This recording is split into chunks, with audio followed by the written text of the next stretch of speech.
Le terme métaphysique est largement galvaudé aujourd'hui.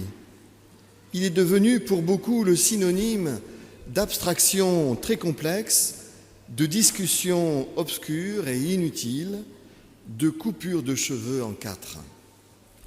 Quand le kidam moyen ne dit pas que ce qu'il ne comprend pas c'est de l'hébreu, il dit c'est de la métaphysique.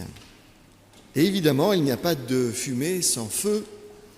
Les philosophes métaphysiciens ont forgé des systèmes parfois fort complexes et absolument décalés du réel.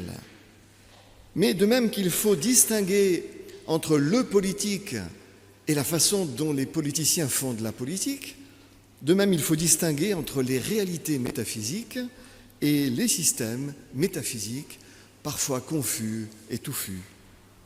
Essayons de remettre ce matin quelques pendules à l'heure et soulevons le voile qui recouvre ces réalités véritablement métaphysiques.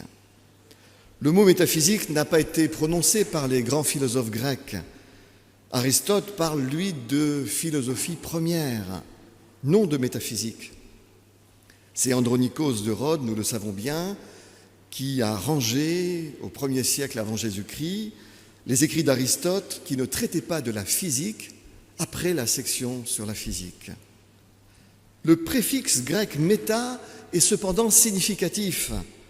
Il signifie « après », « au-delà de »,« avec », et il exprime la réflexion, le changement, la succession, le fait d'aller au-delà, à côté, entre ou avec. Le mot « métaphysique » est ainsi finalement très heureux pour désigner ce qui est au-delà, à côté, entre ou avec ce qui relève de la physique, mais également pour réfléchir au changement et à la permanence, au fondement des choses et à leur être, à ce qui sous-tend finalement le réel.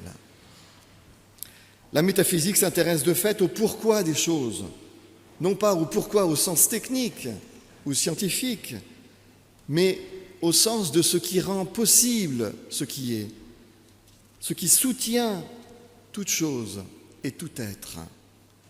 Pourquoi y a-t-il quelque chose plutôt que rien, demande Leibniz. D'où viennent les êtres et les choses? Quelle est leur essence? Qu'est-ce qui les sous-tend? Qu'est-ce qui sous-tend le monde physique? Qu'est-ce qui rend possible le monde physique? Comment expliquer qu'un chaos primordial, comme le Big Bang, s'organise et se complexifie toujours plus? Aucun chaos ne s'organise tout seul. Vous n'avez qu'à voir la chambre de vos enfants ou de vos petits-enfants pour vous en convaincre. Il n'y a pas de chaos qui s'organise tout seul. Comment expliquer que le chaos primordial, qui se complexifie, qui s'organise toujours plus, ait pu s'ordonner, se mettre en ordre, jusqu'à devenir un cosmos très finement réglé, nous disent les astrophysiciens? Comment penser que ce chaos ait pu tout seul faire surgir de la matière inerte le vivant, et du vivant l'intelligence, la conscience, la beauté, l'esthétisme, la science, la morale, la sagesse, l'harmonie? Platon s'étonnait lui-même et s'émerveillait en réfléchissant à l'idée du beau. D'où vient que ce flux de particules en process qu'est l'univers produise un cosmos? D'où ruisselle l'intelligence, mais aussi le beau? Tout ruisselle d'intelligence dans le microcosme et dans le macrocosme. Le chaos produit du chaos, et on ne peut pas dire qu'il manque du chaos à l'univers, dans le monde, sur la terre, et dans nos vies tourmentées. Oui, il y a du chaos. Mais pourquoi n'y a-t-il pas que du chaos? Comment se fait-il que du flux en particules, le flux de particules en process, naissent des fleurs, des fruits, du lait, du miel, des êtres sensibles?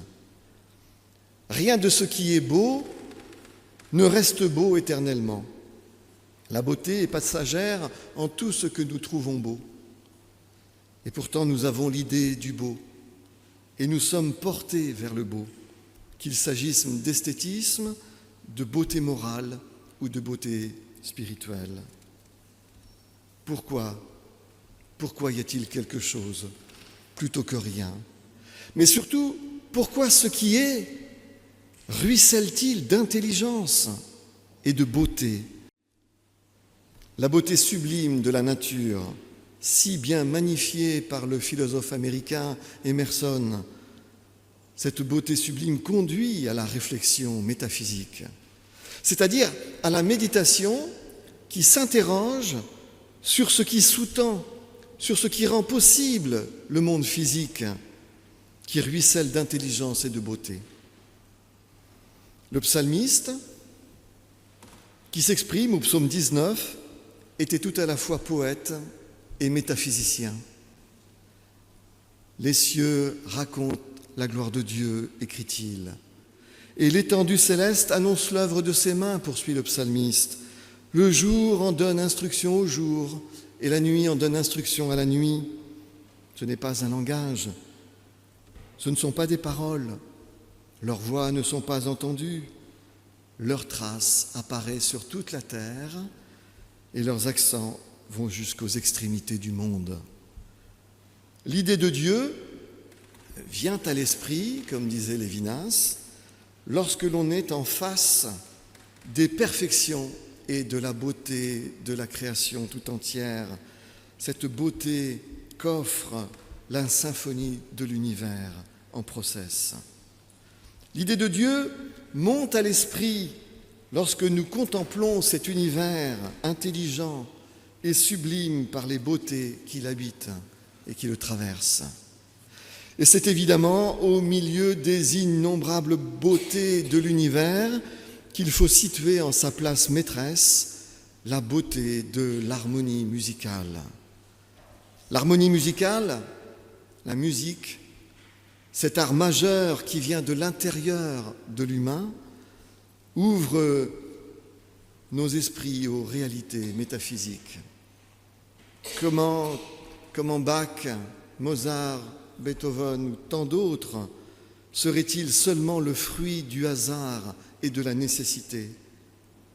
La musique n'élève pas simplement nos âmes vers la beauté sublime, elle est le signe et le témoin du génie de la beauté du Créateur, de l'intelligence créatrice qui est à l'origine, qui est à la condition, qui est au soutènement de ce qui est. Pourquoi y a-t-il quelque chose plutôt que rien? Et pourquoi un univers qui ruisselle de créativité, de beauté et d'intelligence? Les cieux racontent la gloire de Dieu. Les cieux racontent quelque chose lorsqu'on les regarde.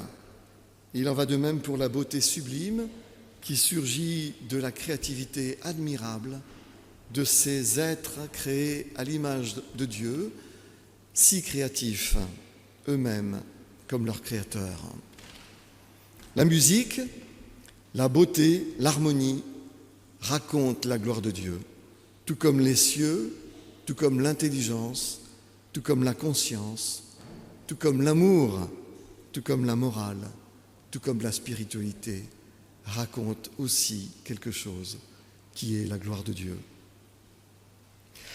Alors, chers amis, c'est ma conclusion, vous le voyez, la métaphysique n'est pas que le fruit d'abstractions obscures, elle est la réflexion sur ce qui sous-tend ce qui existe. Pourquoi y a-t-il quelque chose plutôt que rien et quelque chose qui ruisselle d'intelligence et de beauté?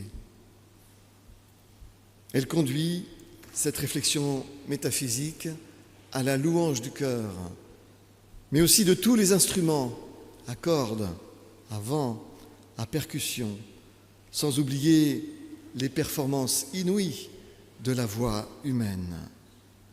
Il n'y a pas de réflexion philosophique, éthique, théologique qui ne soit profondément métaphysique.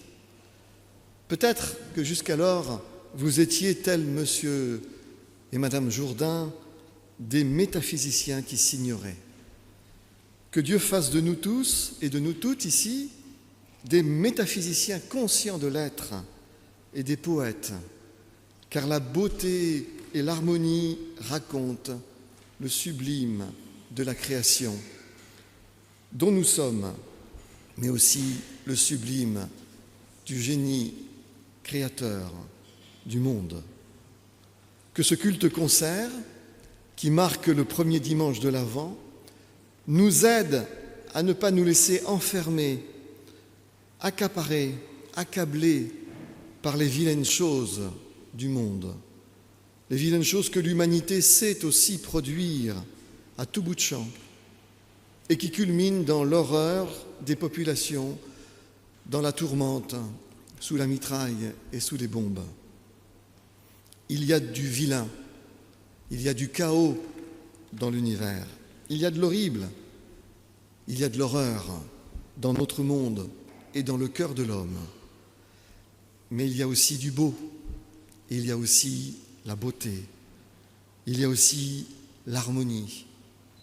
Et la musique qui, à l'unisson des mélodies célestes, raconte la gloire de Dieu. Soyons du côté de la beauté et du bien, soyons ouvriers et métaphysiciens avec Dieu. Amen.